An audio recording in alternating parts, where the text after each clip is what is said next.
আমাদের এই নূর কোরআন রশিদ একাডেমি মাদ্রাসায় ভর্তি করুন।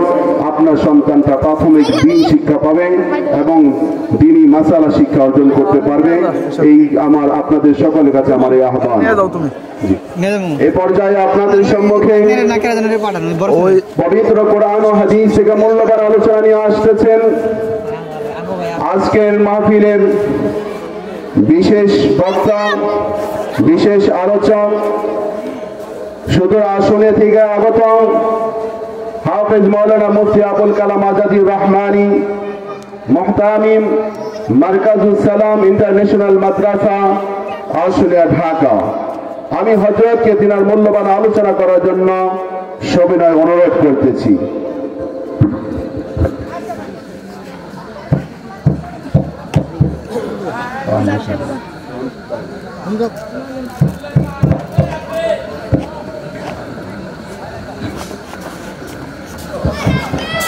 আসসালামু আলাইকুম ওয়া রাহমাতুল্লাহি ওয়া বারাকাতুহু।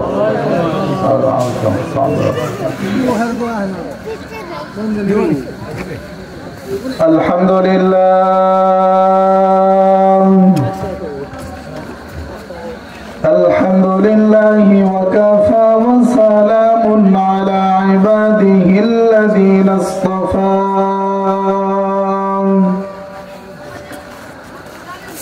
أما بعد فأعوذ بالله من الشيطان الرجيم. بسم الله الرحمن الرحيم.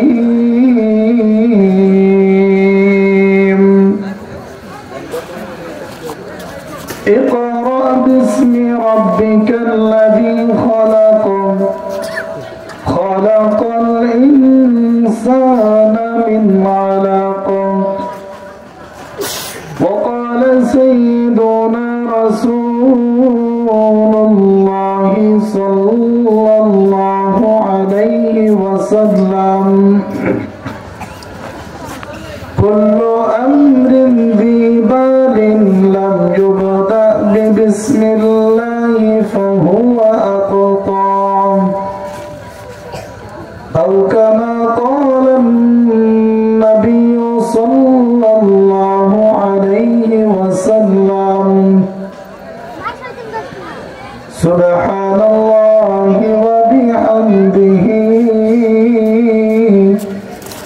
سبحان الله العظيم. সকলে একটু জিকির করি, লা ইলাহা ইল্লাল্লাহ, লা ইলাহা ইল্লাল্লাহ, লা ইলাহা ইল্লাল্লাহ,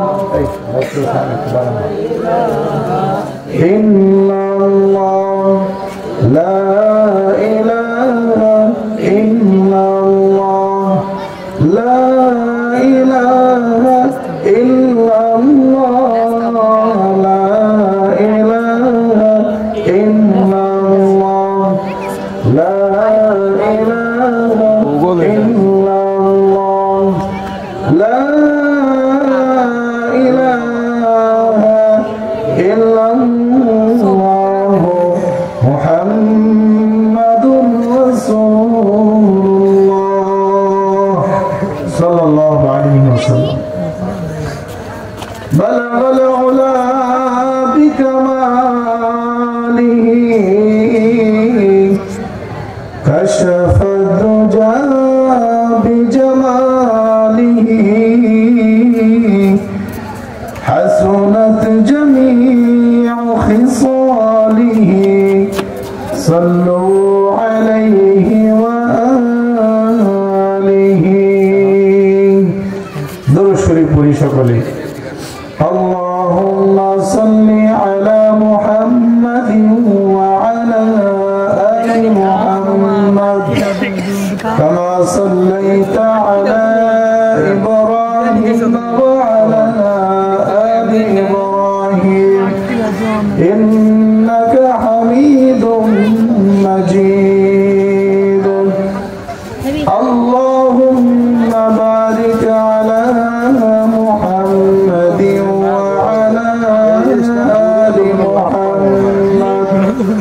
كما باركت على إبراهيم وعلى إبراهيم إنك حميد مجيد سبحانك لا علم لنا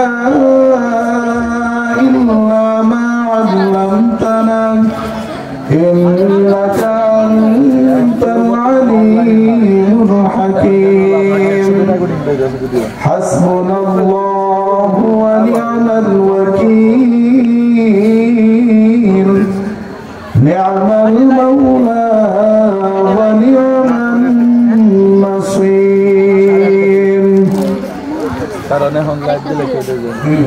নুরুল কুরআন রশিদিয়া ক্যাডেট মাদ্রাসার উদ্যোগে বার্ষিক ইসলাহি মজলিস ও দোয়া মাহফিল আজকের এই ইসলাহি মাহফিল ও দোয়ার এই মজলিসে উপস্থিত সম্মানিত সভাপতি উলামায়ে কেরাম তুলাবে আযম সর্বস্তরের দিন দরদি ইসলাম প্রিয় তাওহীদি জনতা পর্দার অন্তরালে অবস্থানরত আমার সম্মানিত মা ও বোনেরা আল্লাহ রাব্বুল আলামিন আমাদেরকে একটি দ্বীনি মজলিসে কোরআনের মজলিসে আসার বসার সুযোগ করে দিয়েছেন এজন্য আমরা খুশি না বেজার তাহলে একটু জোরে বলি খুশি না বেজার সকলেই দিল থেকে যে মহান রব্বুল আলামিন দয়া করে মায়া করে মেহেরবানি করে আমাদেরকে এখানে আসার সুযোগ করে দিয়েছেন তার জন্য কালিমাতুশ শুকর আদায় করি আলহামদুলিল্লাহ। আল্লাহ রাব্বুল আলামিন আমাদেরকে এতটুকু সুস্থ রেখেছেন যতটুকু সুস্থতা থাকার কারণে আমরা এখনো চলতে পারি ফিরতে পারি একটি দ্বীনি মজলিসে আসতে পেরেছি নামাজের জন্য মসজিদে ভ্রমণ করতে পারি এতটুকু সুস্থতা আল্লাহ রাব্বুল আলামিন আমাদের জন্য রেখে দিয়েছে এজন্য দিল থেকে আবার শুকরিয়া আদায় করি আলহামদুলিল্লাহ। সম্মানিত হাজিরিন আমি আপনাদের সামনে খুব পরিচিত কিছু কথাবার্তা বলতে চাই অনেক বেশি তথ্যবহুল অনেক ভারী কথা ওজনদার কথা সেগুলো বলবেন আমাদের আজকের প্রধান বক্তা এবং এরপরে আরো একজন বক্তা আছেন আমি শুধু আপনাদের সামনে আপনাদের পরিচিত কিছু কথা যেগুলো আপনারা জানেন শুনেন শুধুমাত্র এই কথাগুলো যেন আমাদের আমলের মধ্যে পরিপূর্ণভাবে চলে আসে সে উদ্দেশ্যে আপনাদের সামনে পুনরায় সেই জানা কথাগুলো আমি বলতে চাই আপনারা কি শুনবেন ইনশাআল্লাহ আওয়াজ দিয়ে বলি ইনশাআল্লাহ আল্লাহু আকবার আরো জোরে বলি আল্লাহু আকবার। সম্মানিত হাজিরিন আমি পবিত্র কোরআনুল কারীমের সর্বপ্রথম যে আয়াত নাযিল হয়েছে সেই আয়াত তেলাওয়াত করেছি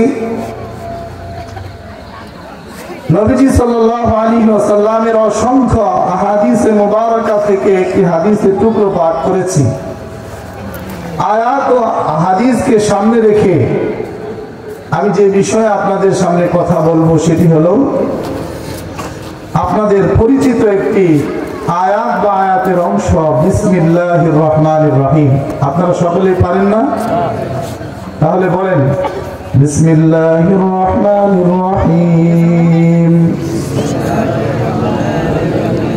আরো জোরে বলেন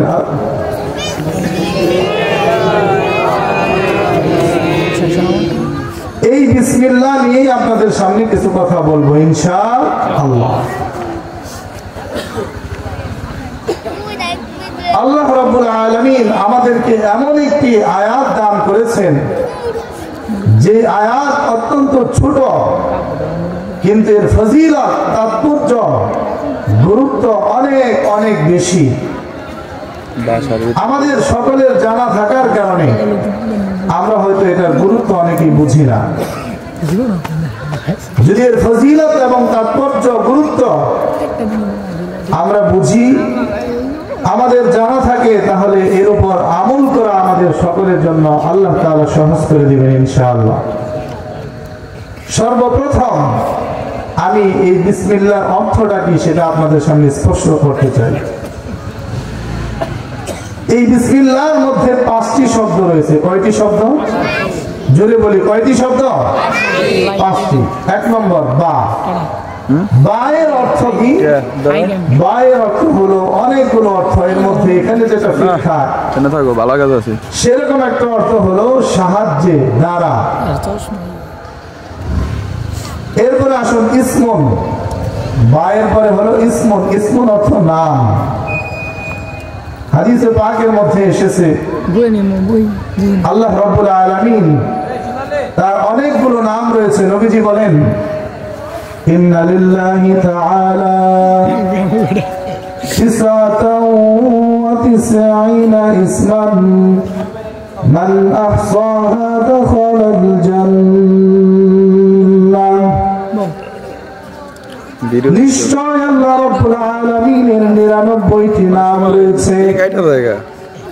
আল্লাহ রাব্বুল আলামিনের এই 99টি নাম আল্লাহর কোন বান্দা যদি পাঠ করে, এটাকে গুরুত্ব সহকারে মুখস্থ করে পাঠ করে, নবীজি বলেন দাখালাল জান্নাহ, আল্লাহ রাব্বুল আলামিন তার জান্নাতে প্রবেশ করাবেন।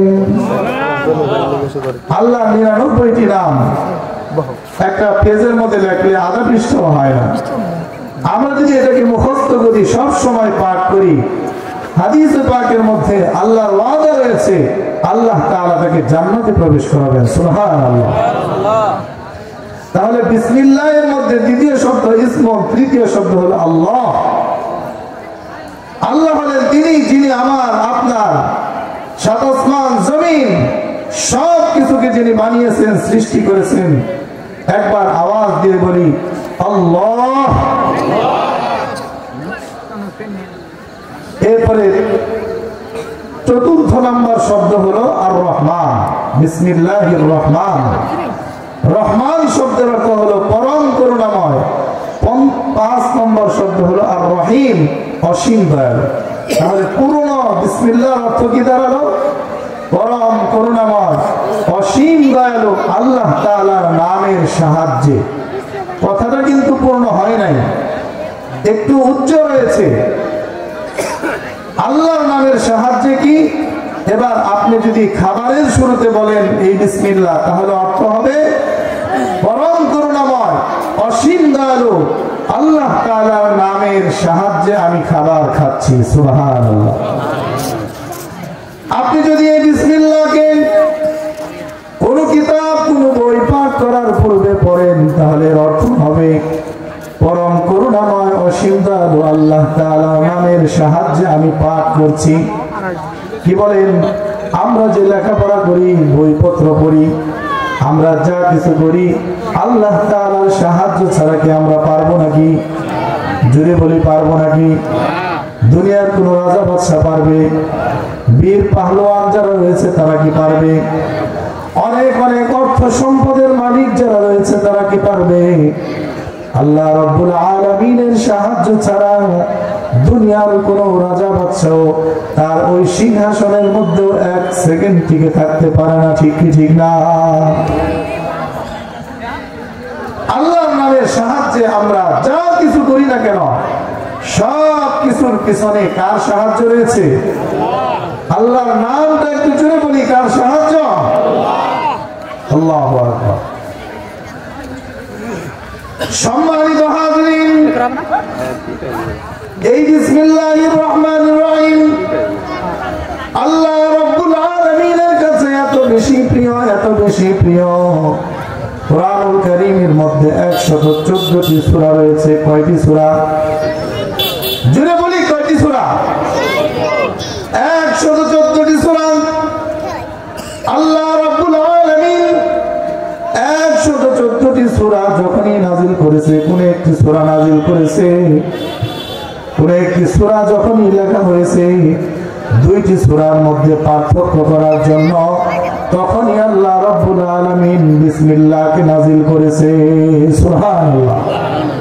আল্লাহর কাছে কত পছন্দনীয় যে একটা কথাই আল্লাহ কুরআনুল কারীমের মধ্যে 114 বার উল্লেখ করেছে। সুবহানাল্লাহ। কোরআনের 113টি সূরা শুরুতে বিসমিল্লাহ আছে। কয়টি সূরা? একটি সূরার শুরুতে নেই, সেই সূরার নাম কি? সূরাতুত তাওবা। তবে আরেকটি সূরা আছে যে সূরার মধ্যে দুইবার আল্লাহ তাআলা বিসমিল্লাহ উল্লেখ করেছেন। তো মোটে 114টি সূরা, আবার বিসমিল্লাহ 114টি আছে। সম্মানিত হাজরিন, আমি আপনাদের কাছে বলতে চাই যে আল্লাহ তাআলা প্রত্যেকটা সূরার শুরুতে এই বিসমিল্লাহকে উল্লেখ করলেন কেন? কি বলেন, এটা একটা প্রশ্ন থাকে না? আরো তো অনেক কিছু আল্লাহ তাআলা নাজিল করতে পারতেন, অনেক কিছুই দিতে পারতেন, কিন্তু প্রত্যেকটা সূরার শুরুতেই আল্লাহ তাআলা বিসমিল্লাহকে লাগিয়ে দিলেন। বিসমিল্লাহর মধ্যে কি এত রহস্য রয়েছে? মুফাসসিরিনে কেরাম লিখেছেন আল্লাহ রাব্বুল আলামিন প্রত্যেকটি সূরার মধ্যে সূরার শুরুতে বিসমিল্লাহকে উল্লেখ করেছেন।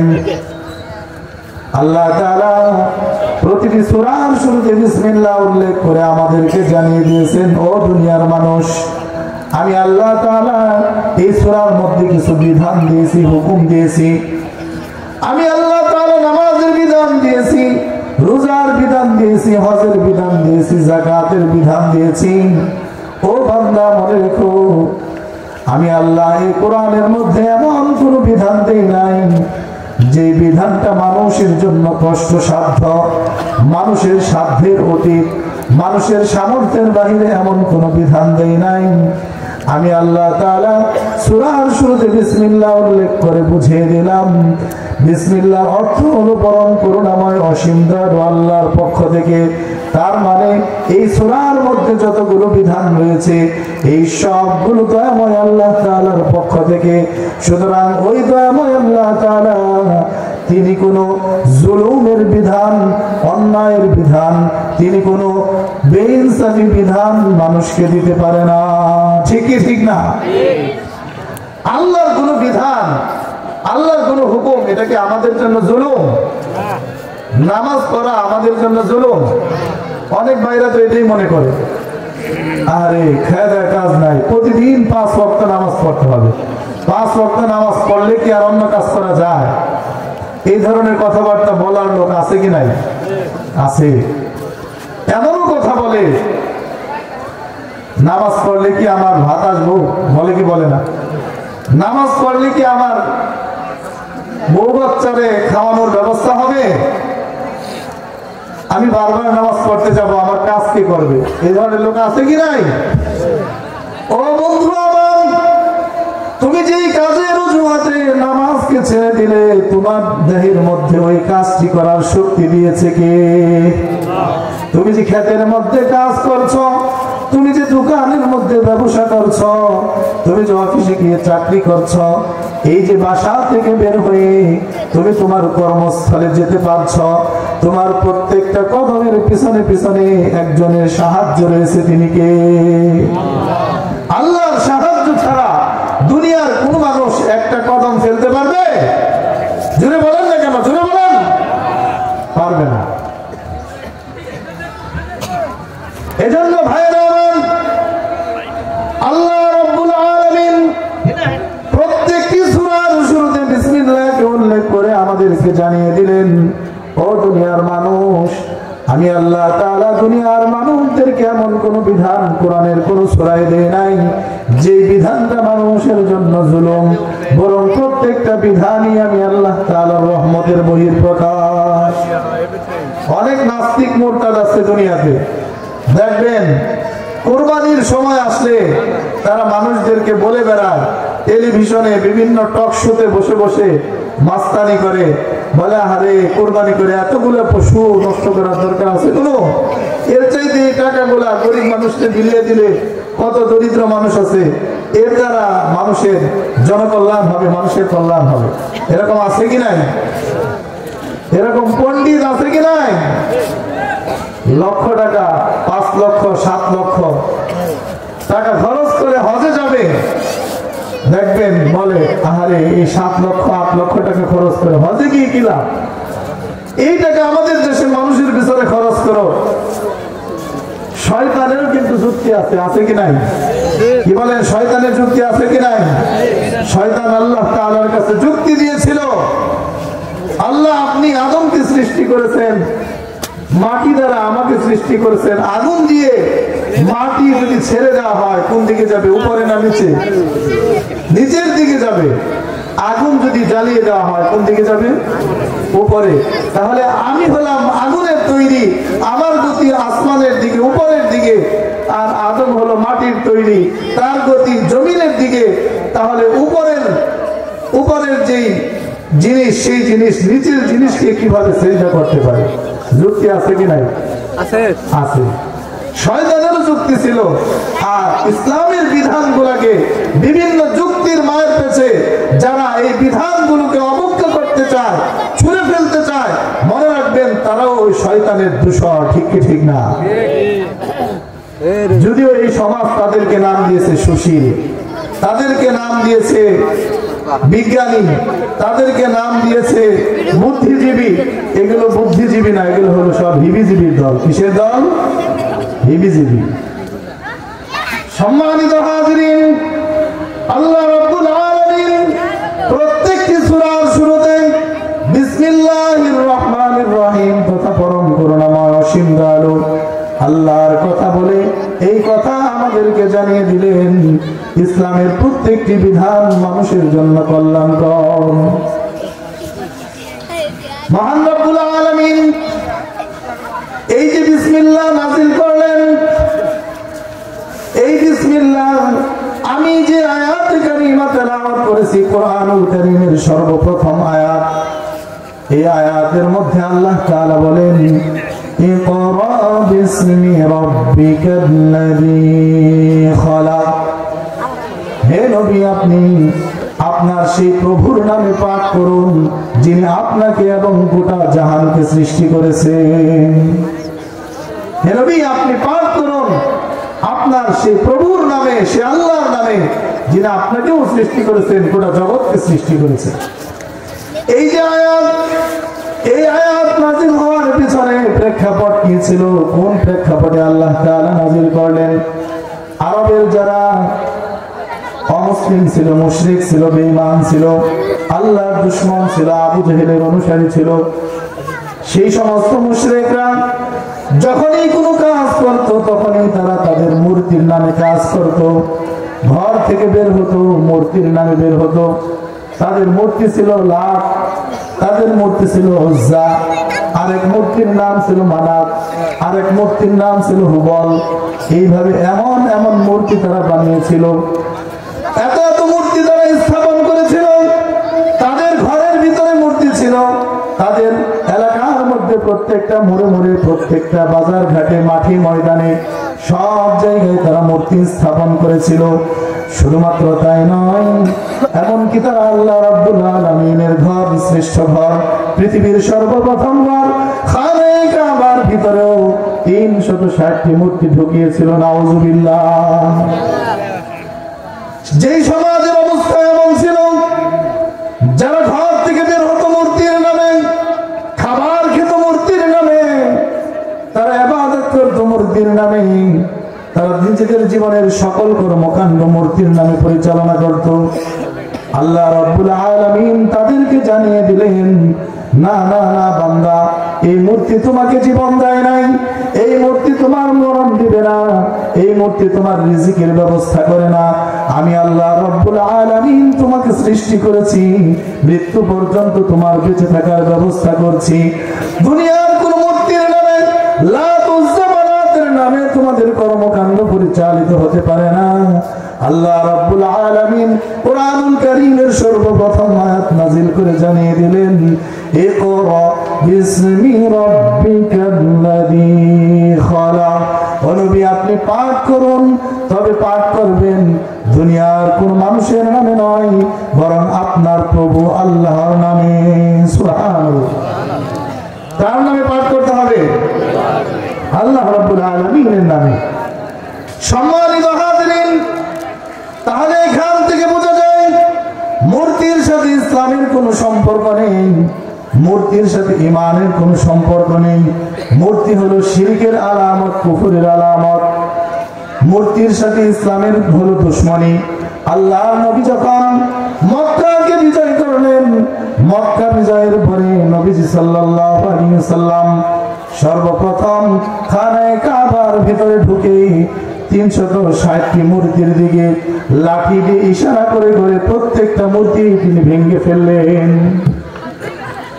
ইসলামের মধ্যে কোন ভাস্কর্য, কোন মূর্তি, এগুলোর কোন সম্পর্ক নেই। এগুলোর সম্পর্ক হলো শিরকের সাথে, বেঈমানদের সাথে।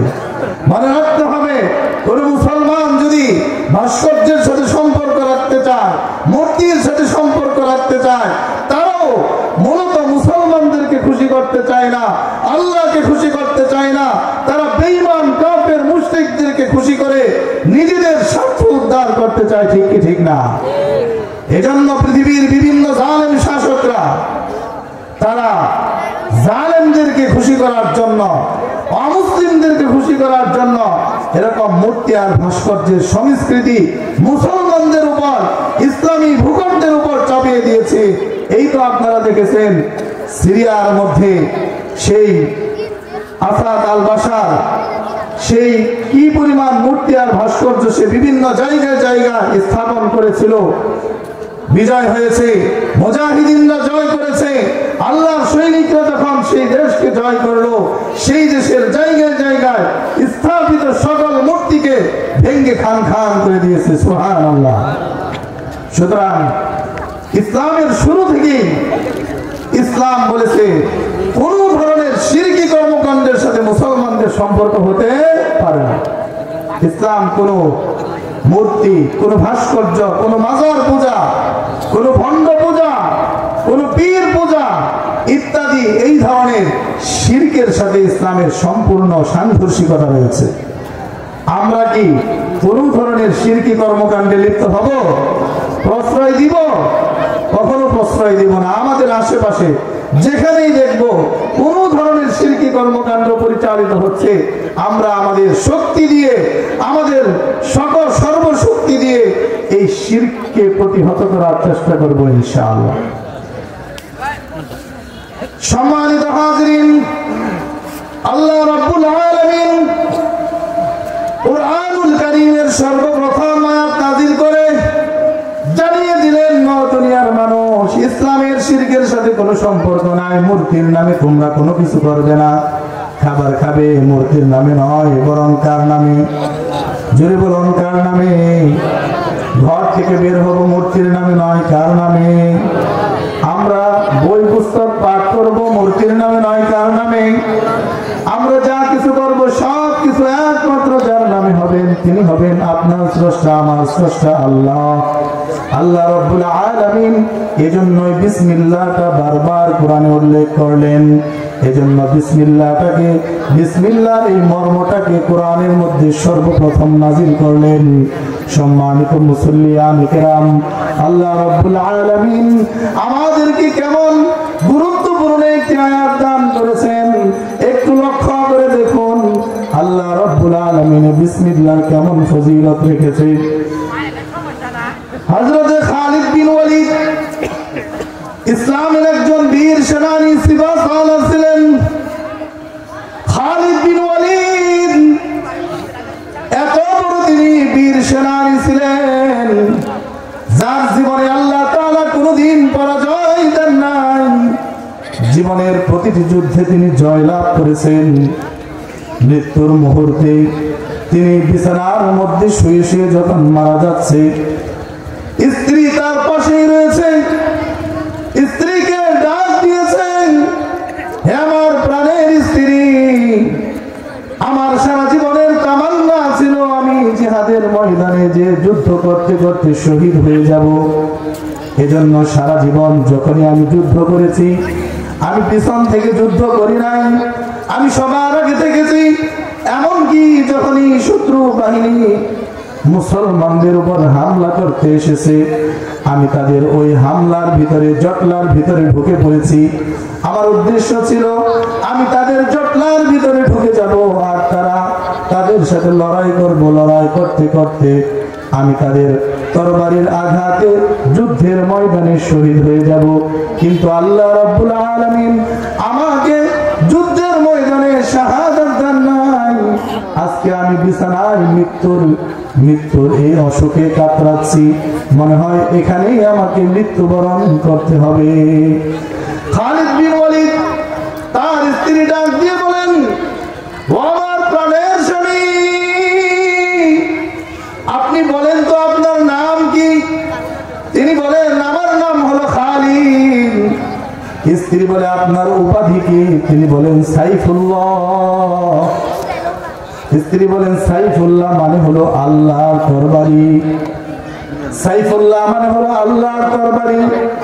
আল্লাহ রাব্বুল আলামিন, আল্লাহ তাআলার তরবারি, এটা যদি জিহাদের ময়দানে শহীদ হয়ে যায়, তার অর্থ হবে আল্লাহর তরবারিকে কাফেররা ভেঙে দিল। হে আমার স্বামী, দুনিয়ার কোন মানুষের কি শক্তি আছে আল্লাহর তরবারিকে ভেঙে দিবে? বলে, না না, আল্লাহ তরবারি ভেঙে দেওয়ার মতো শক্তি কারো নাই। স্ত্রী বলে, এই জন্যই আল্লাহ তাআলা আপনাকে শাহাদাত দেন নাই, যাতে করে আল্লাহ তরবারি কোনদিন পরাজিত না হয়। সুবহানাল্লাহ। খালিদ বিন ওয়ালিদ আল্লাহর উপর এতটাই ভরসা ছিল, এতটাই আল্লাহ তাআলার উপর আস্থা ছিল, তিনি বলেন, আমার আল্লাহ যদি আমাকে মৃত্যু না দেন, দুনিয়ার কোনো কিছু আমাকে মরণ দিতে পারে না। এমনকি বিষ, যেটা খাইলে মানুষ মরে যায়, আমার বিশ্বাস আছে আমি যদি ওই বিষ পান করি তবু আমার মৃত্যু হবে না, যদি আল্লাহ আমাকে মরণ না দেন। খালিদ বিন ওয়ালিদ তিনি তার ইমানের পরীক্ষা দেওয়ার জন্য ঠিকই হাতের মধ্যে বিষ নিয়ে তিনি পান করে ফেললেন। সুবহানাল্লাহ।